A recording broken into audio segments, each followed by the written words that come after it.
let's then move on to Charles Kankelborg and his presentation on Would a Righteous God Create Indeterminacy and Chaos?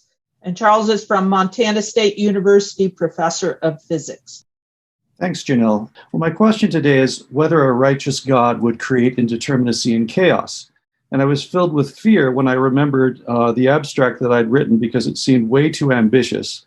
But nevertheless, I'll give it a shot.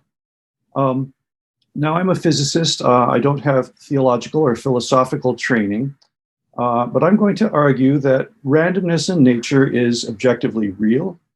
I'm going to avoid the words ontic and epistemic, which are really interesting words, but they delve into a philosophical realm where I feel I can't really travel as a physicist very effectively. And now, natural random processes, I just kind of want to make the point at the start here, in my view, do not need to affect the foreknowledge of God because God created space-time. Physical causality is essentially a creature of space-time or of specifically of special relativity. And since God created space-time and space-time gives rise to causality, it doesn't make a lot of sense to say that God is bound by causality. So I'm not going to worry about that problem. By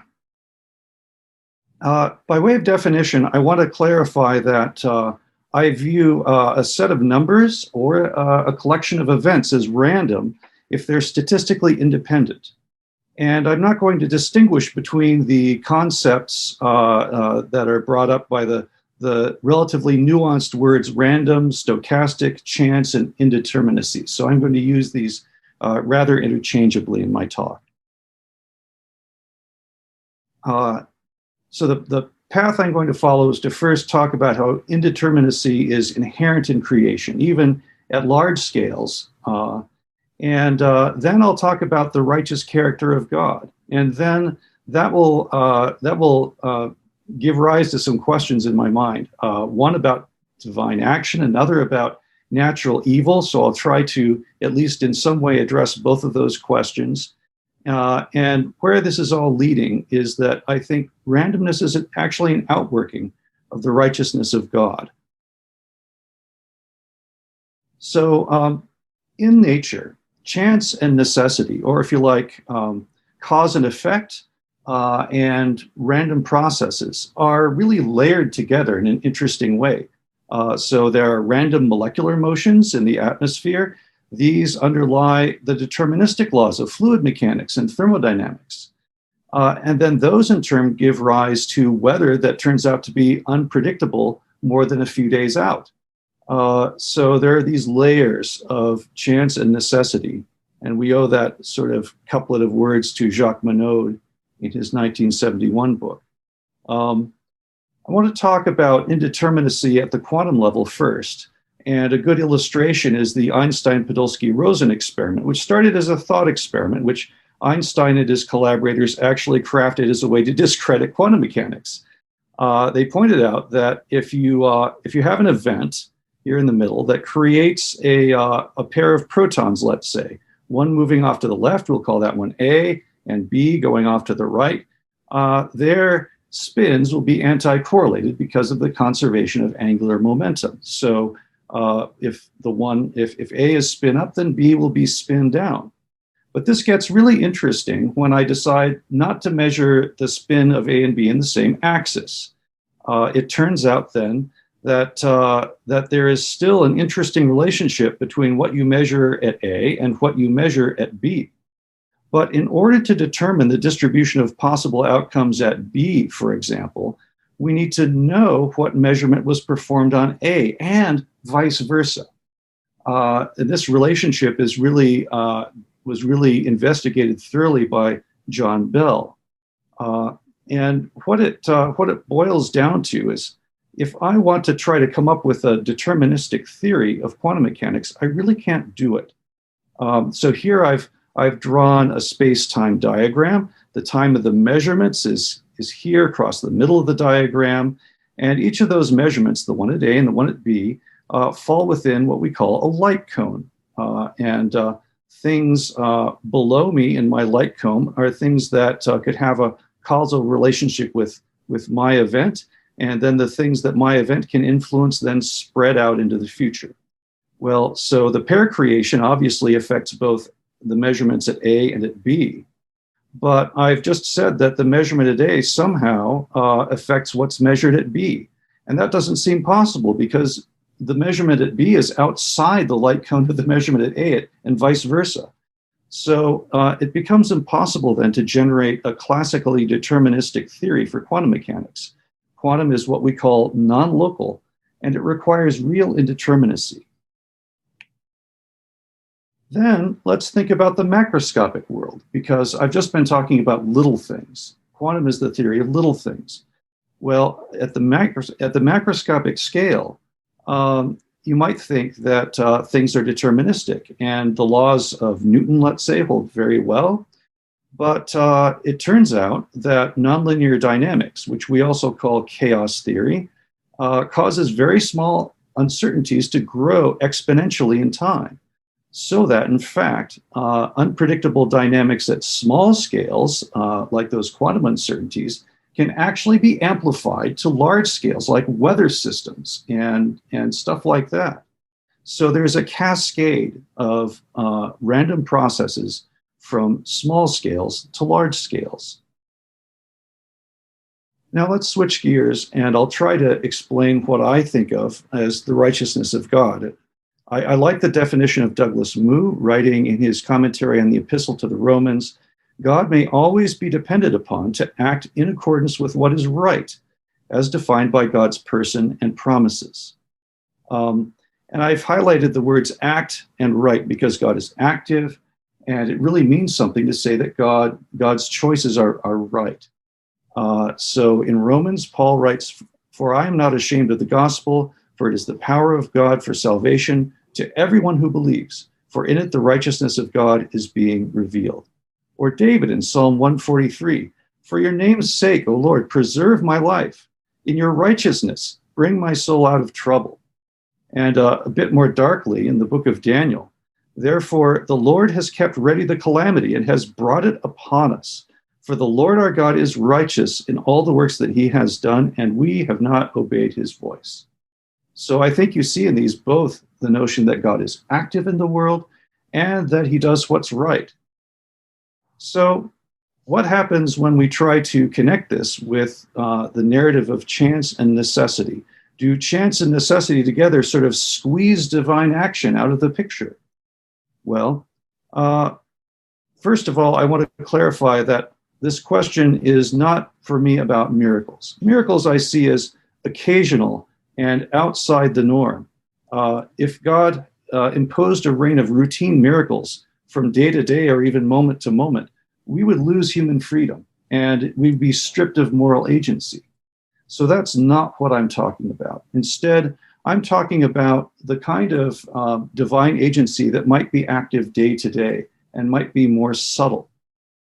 It's been suggested that the uncertainty associated with random processes might provide some sort of cover or latitude for divine action.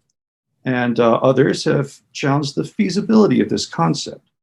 I would just like to say that I think that the counter-arguments to this idea fail to take into account the wide variety of probable or possible outcomes in the configuration of not only the universe, but let's say just my day tomorrow. There are a lot of ways that my day tomorrow could work out. And it's a really enormous number of possibilities. Let's call a set of probable outcomes, a very large number of them, omega. And let's stipulate that that God does not want to impose this reign of miracles. He doesn't want to make life unpredictable, and he doesn't want to be like very obviously overtly acting all the time, but wants to act more behind the scenes. If that's so, then it should not be demonstrable to high confidence, let's say 99%, that God is acting. That, in effect, eliminates a small fraction p, 1%, let's say, of the outcomes. But that leaves 1 minus p, or 99% of the possibilities that God can sort through and decide what he wants to occur. So there are a very large number of outcomes, and God does not have to be obvious about it. So another possible objection to this idea of subtle divine action is that perhaps it's not godlike, and there are people who take that point of view. I think, though, that Scripture hints at divine influence in lots of contingent events, which, when you put them together, create salvation history. So, for example, there's the story of Esther, which may not mention God, but I think most of us find God sort of implicit in the whole series of interesting and somewhat improbable events that put that story together. We could look at any of the characters in the genealogy of Jesus, let's say, like Ruth and Boaz. That story started with the misfortunes of Israel and specifically of Naomi's family, but it led ultimately to some really amazing blessings, and it fed into that history that led up to the birth of David, to his kingship, and finally to the Messiah. Another possible objection to subtle divine action of this sort, if I take such an expansive view of divine agency, then should I be praying for things like parking places and other trivial things? And I think that the way out of that is to say I should not view God as a genie in a bottle. I should look at it the other way around as much as possible.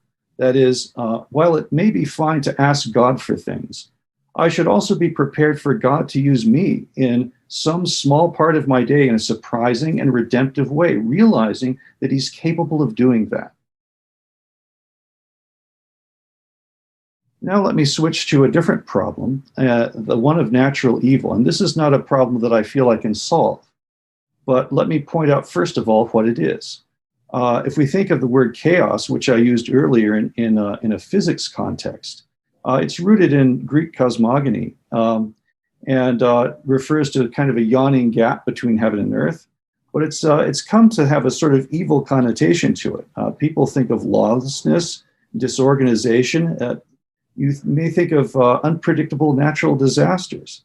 And in fact, the very unpredictability of things like earthquakes is something that brings terror, right? And I can't deny that. This may be part of the frustration that Paul said creation had been subjected to in Romans 8. So rather than trying to solve that, which I don't think I can, I'm going to suggest that there's a much bigger picture in which random processes can actually facilitate justice and can be vehicles of common grace, and they're really part of God's divine order. First, maybe let's just consider some applications of random processes that people use. So most of us have cell phones and computers, and we use those things to shop on Amazon. And one of the reasons we can do that is that we have secure encryption that protects our financial data. That wouldn't work unless we had very high quality random number generators within those encryption algorithms. Likewise, as a scientist, if I want to get to the truth of a matter by doing a calculation, I often find that I have to run a Monte Carlo calculation. And the basis of that is a randomization that explores a parameter space that's too large otherwise for me to explore. And in fact, the convergence of that calculation to the correct answer is actually independent of the dimension of the space that I am exploring. So random processes are extremely powerful for getting at truth. In society, we use lotteries for various things. If I want to buy a Montana moose tag, I have to enter a lottery, and I have the same chance in that lottery as the electrician down the street or the governor of the state of Montana. At least so I'm told, and that's why we view it as fair. Likewise, there are onerous duties that none of us wants. We may not want to be drafted into the military. We may not want to serve on a jury. But those are important responsibilities in society. And the only way to assign them fairly is with some kind of lottery, with a random process. So how might God use random processes? Well, in life, we like to breathe. And wouldn't it be inconvenient if all the air piled up on one side of the room and I couldn't find it? Right? It's the random motions of those molecules that causes the air to fill the room and equilibrate in pressure, and also allows me to draw the air into my lungs. And similar statistical mechanics govern all biological processes, including, for example, our immune systems, which we care a lot about lately. In natural history, genetic mutations provide variability for adaptation. And then environmental stresses, which are modulated by stochastic variations in weather and climate. These all work together to drive the evolutionary process. And our bodies, to the extent that they're robust, that's a result of that long process and throughout natural history. So it's God's blessing to us. In conclusion, then, the character of natural law involves both necessity and genuinely random processes. God is righteous. He actively saves his people daily according to his person and promises. It's likely, I think, that indeterminacy actually facilitates divine providence.